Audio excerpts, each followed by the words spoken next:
Hello everyone, this is Maas Sajid. Welcome back to my channel Maas के experiment and craft.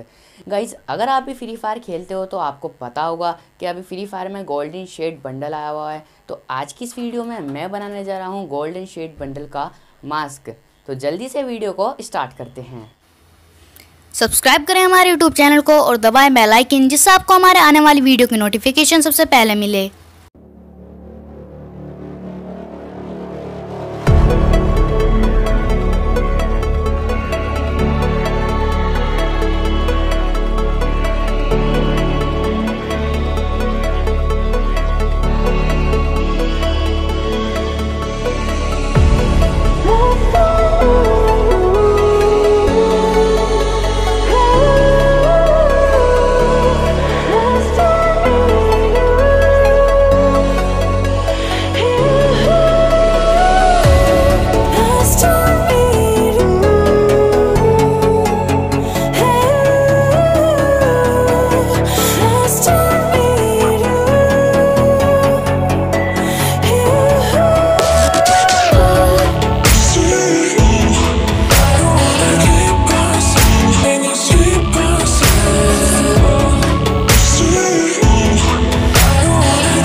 So finally guys, हमारा golden shade bundle का mask बनकर तैयार है। और मैंने डिस्क्रिप्शन में आपको गेमिंग चैनल की लिंक दी है, आप उसे भी ज़रूर सब्सक्राइब कर लेना और ये वाले चैनल को भी ज़रूर सब्सक्राइब कर लेना और बेल आइकन को ऑल पे सेट कर लेना, जिससे कि जो भी मेरी न्यू वीडियो आएगी आपको सबसे पहले नोटिफिकेशन पहुंच जाएंगे। मिलते हैं एक और नई इंटरेस्टिंग सी वीडियो में, तब तक के लिए bye bye and take care.